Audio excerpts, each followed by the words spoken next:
Hi guys, welcome to the last video third chapter. अपना third chapter इसके पहले वाली वीडियो तक पूरा जो कंसेप्ट थे वो कंप्लीट हो गए। अब अपन इसके जो क्वेश्चन आंसर है उस पर चर्चा करेंगे, ठीक है। अब मेनली इसमें वही डायरेक्ट इनडायरेक्ट अपन ने पहले ही समझ लिया कि डायरेक्ट भी आते हैं इनडायरेक्ट भी आते हैं। इस चैप्टर में से मतलब अगर अपन वेटेज देखे तो सबसे ज्यादा वेटेज काई का आएगा। अपन जैसे देखते हैं इसमें क्या क्या टॉपिक्स अपन ने पहले कवर करे, ये थोड़ा सा देखते हैं। फर्स्ट अपन ने पढ़ा कि यार जो वो है पब्लिक सेक्टर है उसके तीन टाइप ऑफ होंगे, डिपार्टमेंटल अंडरटेकिंग, सेकंड होगा स्टैट्यूटरी कॉर्पोरेशन, थर्ड होगा पब्लिक कंपनी, ठीक है। फिर उसमें उनके फीचर्स और ये सब पढ़े थे, एडवांटेज डिसएडवांटेज, ये तीनों के पढ़ लेते। फिर अपन ने क्या पढ़ा था, गवर्नमेंट कंपनी हो गया, उसके बाद अपन ने पढ़ा था ग्लोबल एंटरप्राइजेस क्या होता है, उसके फीचर्स क्या है। फिर ज्वाइंट वेंचर के फीचर्स देखे थे। उसके बाद अपन ने पीपीपी मतलब पब्लिक प्राइवेट पार्टनरशिप, उसके फीचर्स देखे थे, ठीक है। ये मेन चैप्टर में यही है। अब इसमें मेनली जो क्वेश्चन आता है अपन देखे तो एक तो इसमें से ये पढ़ा था अपन ने, government policy towards public sector since 1991, मतलब जो चार रिफॉर्म्स थे जो पब्लिक सेक्टर प्राइवेट सेक्टर में कन्वर्ट हो रहा था, वो अपन ने कहा था। तो वो थोड़ा एक इंपॉर्टेंट कंसेप्ट है, वो थोड़ा मतलब हार्ड भी पड़ता है बच्चों को याद रखने में। तो एक तो वो आपको अच्छे से याद रखना है। सेकंड क्या, इन सबके फीचर्स जो अपन ने पढ़े हैं, तो आपको क्या इसमें सिर्फ पॉइंट्स याद रखने हैं, मतलब जो एडवांटेज है उसके मेन मेन पॉइंट याद रखने हैं, ठीक है। उसके अंदर जो लिखा हुआ है ना वो तो आप अंदर खुद ही रिप्रोड्यूस कर पाओगे, पर जो मेन पॉइंट अगर आपको याद है ना उसका मेन पॉइंट क्या है, जो उसमें लिखा होता है एक मेन पॉइंट, वो याद है ना आपको, तो आप पूरा उसके अंदर की जो एक लाइन दो लाइन जितनी भी है वो आप खुद से रिप्रोड्यूस कर लोगे, ठीक है। अब इसमें क्या है, अगर आपसे एमसीक्यू पूछेंगे तो बहुत इजी होंगे। क्या है, फर्स्ट तो कि अगर गवर्नमेंट कंपनी है तो उसमें गवर्नमेंट का मिनिमम शेयर कितना होना चाहिए, तो मिनिमम कितना होना चाहिए 51%। और क्या सेकंड कि जो company more than one country में ऑपरेट करती है उसको क्या बोलते हैं, एमएनसी या फिर ग्लोबल एंटरप्राइजेस, ठीक है। फिर और क्या है, द गवर्नमेंट कंपनी बाय, हाँ ये अच्छा अच्छा कंसेप्ट है कि जो गवर्नमेंट कंपनी के शेयर खरीदते हैं तो वो किसके नाम पे खरीदते हैं, मतलब कि गवर्नमेंट है तो गवर्नमेंट में बहुत सारे लोग हैं, प्राइम मिनिस्टर है, प्रेसिडेंट है, होम मिनिस्टर है, फाइनेंस मिनिस्टर है, रेल मिनिस्टर है। तो यार किसके नाम से खरीदा जाता है, जो शेयर है गवर्नमेंट के वो किसके नाम से खरीदे जाते हैं, तो वो इसमें लिख रखा है कि जो शेयर खरीदते हैं ना अपन, गवर्नमेंट कंपनी गवर्नमेंट खरीदती है, तो वो प्रेसिडेंट जो प्रेसिडेंट ऑफ इंडिया होता है उसके नाम से खरीदे जाते हैं। मान लो अभी अगर अपने जो भी प्रेसिडेंट है उनके नाम से शेयर खरीदे जाएंगे, ठीक है, जो भी अगर अभी गवर्नमेंट खरीदी है। फिर जब प्रेसिडेंट चेंज होगा तो जो प्रेसिडेंट अभी है ना वो उसको ट्रांसफर कर देगा कि जो मैंने खरीदे हैं वो गवर्नमेंट के बिहाफ पे खरीदे थे, अब वो सब तुम्हारे अंडर है, ठीक है। फिर उसके बाद क्या है, एक एमजीटीआरओ मतलब मुंबई मेट्रो, ठीक है।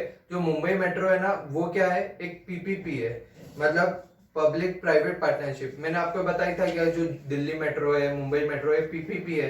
तो ये क्वेश्चन आता है एमटीआरओ किस टाइप ऑफ वो है, पब्लिक सेक्टर या किस टाइप ऑफ बिजनेस ऑर्गेनाइजेशन है, तो उसका क्या आंसर है पीपीपी, ठीक है। फिर इसके बाद और क्या वो है, ये अच्छा है आंसर इन वन वर्ड वाला, मतलब identify the public sector enterprises. First है, it is under control of concern ministry of department, मतलब किसी मिनिस्टर क्या के अंडर है ये क्या हो गया, डिपार्टमेंटल अंडरटेकिंग। सेकंड क्या, it enjoys maximum attorney in all management activity, मतलब इसके बाद अटॉर्नी मतलब फ्रीडम है मैनेजमेंट के लिए, ये कौन सी हो गई, गवर्नमेंट कंपनी। थर्ड अपन देखते हो क्या, एलआईसी और एयर इंडिया, ये क्या है, ये है स्टैट्यूटरी कॉर्पोरेशन। क्यों, क्योंकि इनके लिए एक एक्ट बना हुआ, एलआईसी एक्ट है, एयर इंडिया एक्ट है, तो उसकी हेल्प से ये इमर्ज हुए, तो ये क्या हो गया स्टैट्यूटरी ऑर्गेनाइजेशन। सी फिर डी क्या है, मिनिमम 51% क्या चाहिए, गवर्नमेंट का स्टेक चाहिए, तो वो क्या हो गई, गवर्नमेंट कंपनी हो गई। फिर ई क्या था, enterprises most suitable when national security is concern, ये कब सुटेबल रहती है, जब नेशनल सिक्योरिटी की बात आती है, क्या कोई बहुत सीक्रेट चीज है, तो वो क्या है डिपार्टमेंटल अंडरटेकिंग, क्योंकि गवर्नमेंट के पूरे कंट्रोल में रहती है। फिर और क्या आ सकते हैं वन वर्ड इसमें, कि एग्जांपल दे दो डिपार्टमेंटल अंडरटेकिंग के दो तीन, तो क्या है, सबसे पहले रेलवे, फिर डिफेंस, फिर पोस्ट ऑफिस, ये सब क्या होगा डिपार्टमेंटल अंडरटेकिंग। फिर इसके बाद अपन देखते हैं कि कॉर्पोरेशन मतलब स्टैट्यूटरी कॉर्पोरेशन के एग्जांपल एसबीआई, आरबीआई, एलआईसी और एलआईसी के आईसीएआई, आईसीएसआई, ये सब का एक एग्जांपल हो गया स्टैट्यूटरी कॉर्पोरेशन। और गवर्नमेंट कंपनी के एग्जांपल में क्या होते हैं, वो हो गए बेल हो गई, सेल हो गई, है ना। और क्या पढ़ा था मैंने, MTNL, BSNL भी पहले थी गवर्नमेंट कंपनी, अभी उनका डी इन्वेस्टमेंट हो गया, फिर वो गवर्नमेंट कंपनी नहीं है अभी, शायद से 90% चांस है अभी नहीं है। ठीक है, तो ये क्या हो गई, गवर्नमेंट कंपनी हो गई सब। फिर अपन अगर आप केस स्टडी इस पे देखते हैं तो इस मतलब ज्यादा वेटेज नहीं है, छोटा सा ही चैप्टर था, 3-5 पॉइंट थे बस मेन में। ठीक है, अब केस स्टडी में क्या है ना, पब्लिक सेक्टर कंपनी, मतलब जो पब्लिक सेक्टर कंपनी है वो प्राइवेट सेक्टर से कॉम्पीट कर सकती है क्या, काई में, प्रॉफिट और एफिशिएंसी में। तो अपना आंसर क्या हो गया, नो। नो पब्लिक कंपनी, मतलब जो गवर्नमेंट कंपनी है ना, जो गवर्नमेंट कंट्रोल कर रही है, वो कभी प्राइवेट से प्रॉफिट और एफिशिएंसी में नहीं जीत सकती। क्यों? क्योंकि फर्स्ट क्या उसका मोटिव क्या होता है पब्लिक सेक्टर का, क्या हमको सर्विस प्रोवाइड करनी है, हमारा काम प्रॉफिट अर्न करना नहीं है, हमको क्या करना है, सर्विस प्रोवाइड करनी है। तो मोटिव ही उनका अलग ही है, तो प्रॉफिट में कॉम्पीट ही नहीं करते हैं, उनका मोटिव सर्विस प्रोवाइड करना, उनका ध्यान ही नहीं रहता, प्रॉफिट हमको अर्न करना उस पर ज्यादा ध्यान नहीं रहता है। पर प्राइवेट में क्या उनका मोटिव ही क्या है कि हमको ज्यादा से ज्यादा प्रॉफिट अर्न करना है, तो उधर वो कॉम्पीट नहीं कर पाते। सेकंड क्या, एफिशिएंसी देखे तो यार पब्लिक सेक्टर में क्या ब्यूरोक्रेट्स है, मतलब बहुत आलसी लोग है, राजशाही लोग है, तो वो क्या काम वहां पे बहुत स्लो हो जाता है, वो चाहते तब होता है जब कोई 5 बजे का टाइम है तो 4 बजे बंद करके चले जाते हैं, तो ये सब होता है। पर प्राइवेट में क्या स्ट्रिक्ट रूल्स रहते हैं, वहां कोई ब्यूरोक्रेसी उसका कोई रोल नहीं है। तो इसमें क्या होता है कि जो प्राइवेट सेक्टर है वो एफिशिएंट भी ज्यादा रहता है। फिर और क्या है क्वेश्चन,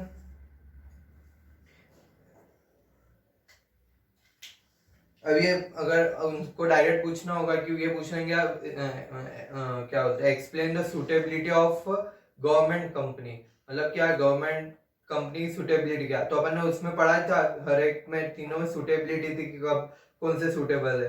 फर्स्ट क्या कि अगर गवर्नमेंट चाहती है कि किसी भी कंपनी को कंट्रोल करना चाहती है विदाउट नेशनलाइजेशन, मतलब पूरा कंट्रीब्यूट नहीं करे, नेशनलाइज नहीं करे, पर तो भी कंट्रोल कर ले। सेकंड क्या वो चाहती है कि थोड़ा प्राइवेट सेक्टर के भी इसमें रुपए लगे, तो 51% वो रख लेगी, बच्चे 49% प्राइवेट रुपए दे देगा। और थर्ड क्या है, और किसी चीज में गवर्नमेंट की फंडिंग या प्लानिंग स्किल चाहिए, तो उसके लिए भी क्या करती है गवर्नमेंट कंपनी फॉर्म करती है। फिर एक क्या है,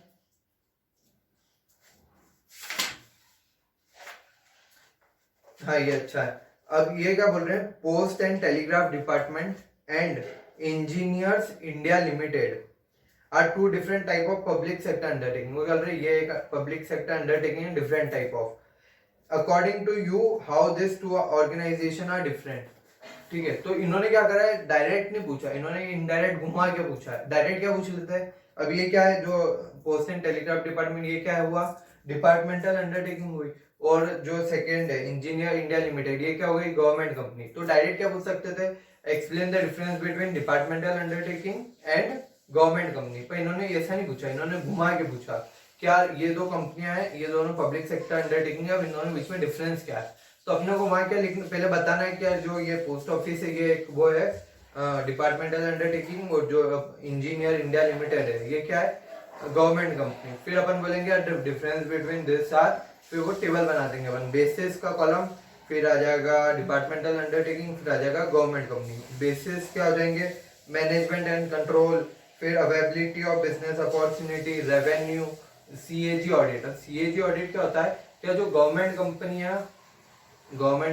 है और ये है डिपार्टमेंटल अंडरटेकिंग, इनकी ऑडिट दोनों सीएजी करता है। सीएजी का ऑर्गेनाइजेशन है जो बनाई गई कई के लिए, गवर्नमेंट कंपनी है तो इनके ऑडिट के लिए। ठीक है, फिर अपॉइंटमेंट है स्टैट्यूट्स ऑफ एम्प्लॉइज। अपॉइंटमेंट का होता है डिपार्टमेंटल अंडरटेकिंग में, जो सिविल अपन ने लॉ पढ़ा था, सिविल सर्विस लॉ, उसके थ्रू होता है।